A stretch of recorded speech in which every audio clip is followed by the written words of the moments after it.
Donc, mes frères et sœurs, nous allons continuer ce matin l'étude du chapitre 16. Et nous allons voir encore une fois à quel point l'être humain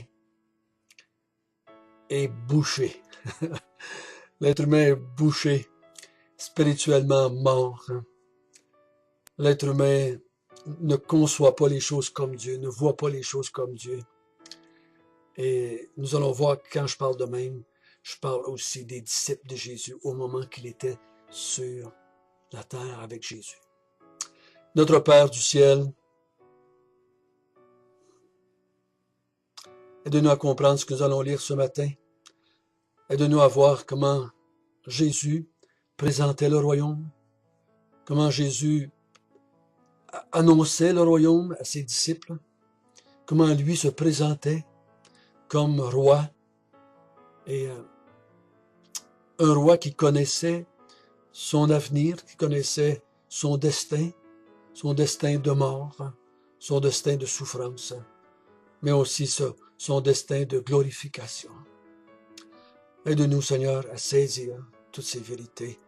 Donne-nous, par ta grâce, l'aide du Saint-Esprit. Amen. Lisons en premier chapitre 16, versets 21 jusqu'à 28. Dès lors, Jésus commença à faire connaître à ses disciples qu'il fallait qu'il aille à Jérusalem, qu'il souffre beaucoup de la part des anciens, des principaux sacrificateurs et des scribes, et qu'il soit mis à mort et qu'il ressuscite le troisième jour. Pierre, l'ayant pris à part, se mit à le reprendre et dit, « À Dieu ne plaise, Seigneur, cela ne t'arrivera pas. » Mais Jésus, se retournant, dit à Pierre, « Arrière de moi, Satan, tu mets en scandale, car tes pensées ne sont pas les pensées de Dieu, mais celles des hommes. » Alors Jésus dit à ses disciples, « Si quelqu'un veut venir après moi, qu'il renonce à lui-même, qu'il se charge de sa croix et qu'il me suive. Car celui qui voudra sauver sa vie la perdra, mais celui qui la perdra à cause de moi la trouvera. Et que servirait-il à un homme de gagner tout le monde s'il perdait son âme? Ou que donnerait un homme en échange de son âme? Car le Fils de l'homme doit venir dans la gloire de son Père avec ses anges, et alors il rendra chacun selon ses œuvres. Je vous le dis en vérité, quelques-uns de ceux qui sont ici ne mourront point qu'ils n'aient vu le Fils de l'homme venir dans son règne.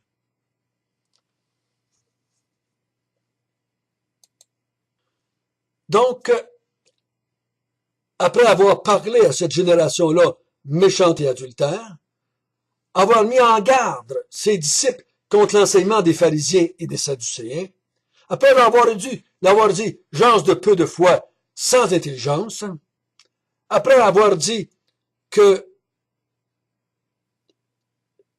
lui va établir son royaume, c'est un royaume qui n'est pas comme les gens pensent qu'il va être. Pour que les gens le saisissent, il faut l'aide du Père, pour que le Père révèle aux gens la vérité. Et ce matin, il commence à leur dire que le roi, que le Messie, que le Fils de Dieu, que Pierre vient de parler, il dit, il doit mourir. Il s'en va à Jérusalem et il va souffrir de la part des anciens, des dirigeants, des principaux sacrificateurs, des scribes, des pharisiens. Tous ces gens-là vont se mettre de pair, toute cette génération méchante et perverse va le faire souffrir et mourir. Mais il va ressusciter le troisième jour. Donc, il connaît l'avenir, ce roi-là. Il connaît son destin. Il sait pourquoi il est venu. Il connaît, lui, la pensée de Dieu. Alors, il va dire à Pierre, tes pensées ne sont pas de Dieu. Lui, il connaît la pensée de Dieu. Il sait pourquoi il est là. Il sait qu'est-ce qu'il doit faire et ce qui va arriver. Et Pierre, qui semble pas comprendre où il a compris un bout, puis il a dit, à Dieu ne plaise, ça t'arrivera pas. Et on pense qu'il parle du bout, ce que Jésus dit, il va mourir, il va souffrir de la part des anciens, mais il semble pas comprendre qu'il va ressusciter le troisième jour, il semble pas saisir, ah, il va mourir, mais il va ressusciter. Seigneur, explique-moi ça. Comment tu vas mourir et comment tu vas ressusciter? Mais non, tout ce qu'il veut, c'est empêcher son Messie de mourir. Parce que sans lui, son Messie, si son Messie meurt, tous ses espoirs sont à l'eau. Sa compréhension du royaume messianique, du royaume des cieux, de la vie du Messie est erronée, elle n'est pas complète. Il ne comprend pas bien. C'est pas pour rien que je vous ai dit hier, ne le dites pas à personne que je suis le Messie. Parce que vous n'allez pas l'expliquer comme il faut. La preuve est dite, est faite. Pierre dit, non, non, tu mourras pas. Dieu ne veut pas ça. Jésus lui dit, arrière de moi, Satan, arrière de moi. Tes pensées ne sont pas les pensées de Dieu. Tu parles comme un homme. Tu agis comme un homme. On sait bien ici que Pierre n'est pas possédé du démon. Hein? Il n'est pas démoniaque, Pierre. Est-ce que Satan a tenté Pierre? A poussé Pierre à reprendre Jésus? Et c'est fort, hein? Il a dit quelques versets plus haut. Tu es le Messie, tu es le Fils de Dieu, le Fils du Dieu vivant. Quelle belle déclaration! Quelque temps après, Seigneur, tu te plantes, là. Tu te plantes, Seigneur. Tu comprends pas, là. Hein? Laisse-moi t'expliquer ce que le Messie doit faire. Le Messie ne doit pas mourir, là. Le Messie doit établir le royaume, là. Le Messie, le royaume n'est pas encore établi, là. Seigneur, il faut que tu agisses en faveur d'Israël, là. Et Jésus dit, tu ne comprends pas, Pierre. Tu ne comprends pas, Pierre. Tes pensées sont humaines. Tu vois le royaume des cieux comme un humain. Tu vois le royaume des cieux comme il t'a été présenté par les scribes et les pharisiens et les sadducéens. Tu le vois comme les êtres humains aimeraient qu'il se présente. Healthy and wealthy, riche et pauvre et ayant santé. Tu voudrais que le royaume des cieux t'amène des choses pour toi. Tu vois que le royaume des cieux, c'est pour toi. C'est pour ton bien-être.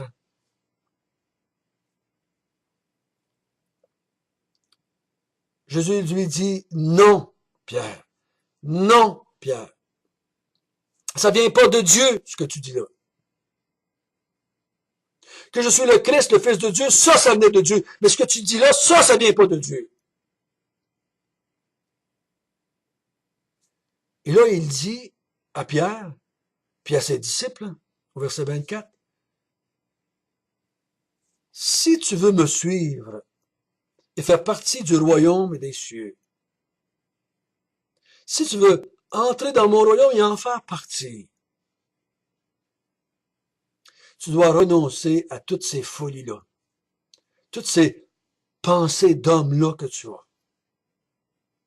Faut que tu rejettes ces idées-là que tu as, ta fausse conception du royaume des cieux. Faut que tu la rejettes, faut que tu la mettes de côté. Faut que tu renonces à tes pensées, à tes rêves, à tes ambitions. Faut que tu renonces à cette pensée que le royaume des cieux va te rapporter à toi et que quand le royaume des cieux va venir, on va les voir un peu plus bas. Qui est le plus grand dans le royaume des cieux? Ils n'ont pas compris, ils n'ont pas lâché l'idée, ils n'ont pas lâché le bâton, ils veulent encore être dans un royaume terrestre qui va apporter de la gloire et de la prospérité à leur petite personne. Tu dois, il dit, renoncer à ta propre vie.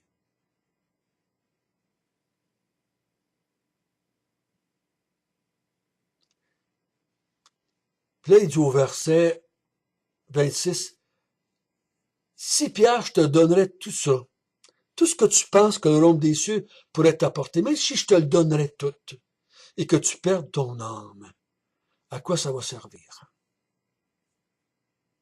Hein? Parce que si je t'écoute, Pierre, et que je ne vais pas mourir, et que j'établis un royaume et que je te donne tout ce que tu voudras, je remplis tes coffres, plein. Je te fais vivre 150 ans en pleine santé. Puis tu vas être vraiment en santé et riche. Et ça va bien aller avec ta famille, puis ta femme, puis tes enfants. Je vais tout te donner ce que tu veux, Pierre. Je vais te donner tout le gros rêve américain. Mais si tu perds ton âme, à quoi ça va te servir? Puis là, il dit au verset 27 à 28, parce que dit, un jour, le Fils de l'homme va venir dans la gloire de son Père, avec ses saints anges. Il va venir. Il va venir. Et il va juger les hommes. Et ceux qui vont avoir resté avec leurs pensées d'hommes. Ceux qui vont avoir rejeté le royaume que moi j'ai établi. Ceux qui vont rejeter le Messie, le roi, et qui vont rejeter le sorte de royaume que le Messie veut établir. Parce que Pierre était prêt à accepter le Messie, Jésus, et le Fils du Dieu vivant. Il était prêt à accepter, mais il voulait pas accepter le genre de royaume que ce Messie-là était en train de vouloir accomplir. Il l'a accepté plus tard. Quand l'évangile de Matthieu a été écrit, Pierre, il croyait, Pierre, il avait vécu l'évangile, il avait vécu la Pentecôte, et il avait reçu l'Esprit, lui tout prêchait l'évangile maintenant. Lui tout, ils avaient les clés, là. Quand il a lu ça de la part de Matthieu, je me suis demandé cette semaine, comment est-ce qu'il a pensé ça? Il va dire que j'étais con dans le temps. Ah, que je comprenais rien. Ah, que je comprenais rien de ce que Jésus m'avait dit. Il m'en manquait un paquet de données.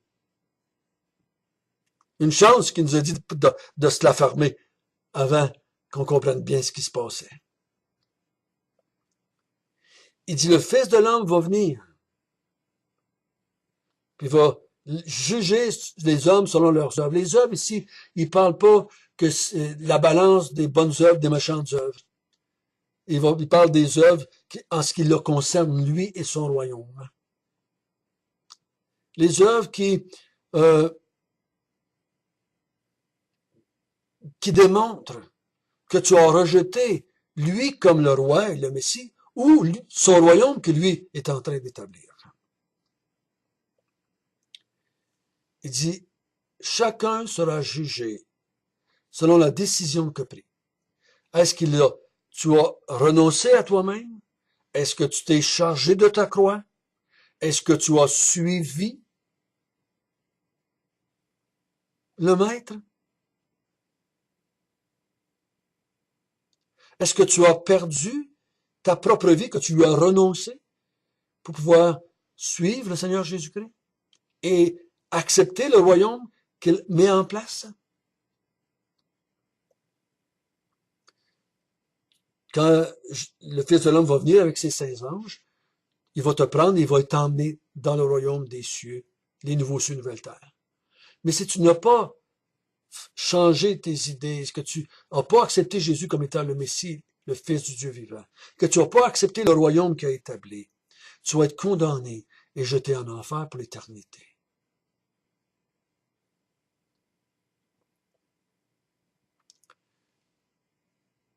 Verset 28, il dit, je vous le dis en vérité, quelques-uns de ceux qui sont ici ne mourront point qu'ils aient vu le Fils de l'homme venir dans son règne. Il y a encore beaucoup de discussions là. On va joindre ce verset-là demain à l'autre passage où on va parler de la transfiguration. Il y a des chrétiens qui disent que ce verset-là, le verset 28, ne s'attache pas à 17.1. D'autres disent oui. Ça, on va voir demain. Mais au verset 28, il dit, quelques-uns qui sont ici. Est-ce que ça veut dire ça, c'est les disciples?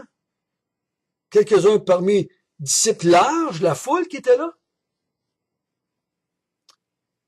Ou il parlait-tu juste quelques-uns parmi les disciples? Ne mourront point. Donc, il y en a au moins quelques-uns qui sont là, qui vont pas mourir et qui vont voir le Fils de l'homme venir dans son règne. Si on parle de la deuxième venue du Seigneur Jésus-Christ,